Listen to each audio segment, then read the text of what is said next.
In the course of history in the United States, the right to vote has been subject to many changes. Voter discrimination took many forms: race, color, sex, age. When this country was formed in 1776, only white men over the age of 21 had the right to vote.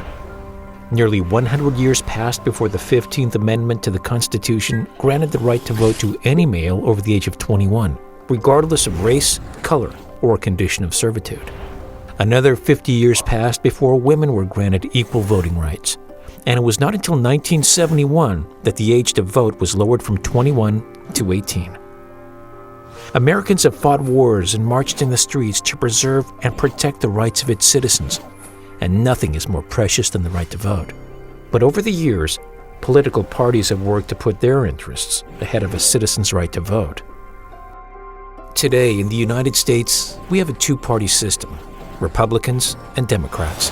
They are so powerful that they control who can or can't vote. How do they do that? Major elections in a two-party system are often held in two phases. The first phase is the primary election. In the primary election, party members choose which candidates they want to represent them on the general election ballot. For historical context, primaries were introduced in the Progressive era in the early 20th century to weaken the power of bosses and make the system more democratic. In presidential elections, party primary elections became important starting in 1952, when the first in the nation New Hampshire primary helped give Dwight D. Eisenhower the Republican nomination.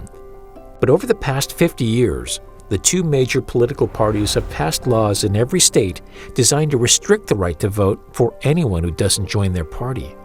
Today, in the primary elections, party members choose which candidates they want to represent them on the general election ballot, and the voters who are not party members simply can't vote, unless they join a party. The winner of the general election becomes the elected official, who must then represent everyone, not just their party. But what if you, like nearly half of American voters, don't think either party represents you? What if you couldn't participate in selecting the candidates for the general election because you weren't a member of either party? Well, then your vote probably doesn't matter. This is because the Democrat and Republican parties control taxpayer-funded primary elections, and they prohibit voters from participating based on their political choices. Either join a political party, or you can't vote at all in most states. And that is where we are at today. Primary elections serve the private purpose of electing someone to represent the party on the general election ballot. And over the years, both parties have worked together to manipulate the rules to make it nearly impossible for anyone who doesn't first win a party primary to have a chance in the general election. Gerrymandering, for example, is when legislators draw districts so that the seat is safe for one party or the other. And as a result of this party protection scheme, over 90% of elections are decided during the primary, so the general election doesn't really matter. Yet, the largest group of voters in the country are independents who don't want to join or support either party. That's one important reason why voter turnout is at an all-time low. The reality is that we have a democracy where you have to choose between your right to vote and your right to not join one of the two major political parties. Remember, we mentioned the first in the nation New Hampshire presidential primary?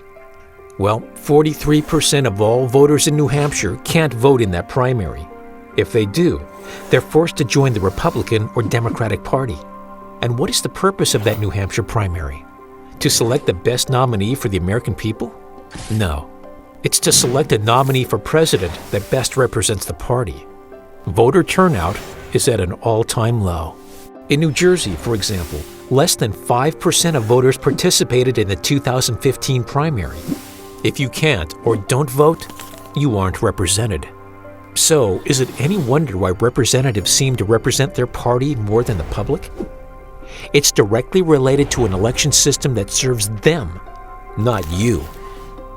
Parties have their own private election where they determine the rules and the viable candidates for everyone else, but you have to pay for it. That's not right. Every voter deserves an equal right to meaningful participation in the public election process. Otherwise, we end up with a system that represents parties and not people. It's a system that encourages divisiveness and negativity. Further, Public tax dollars should not be used to fund a private and divisive election process. But you can't leave it to party insiders to change the rules.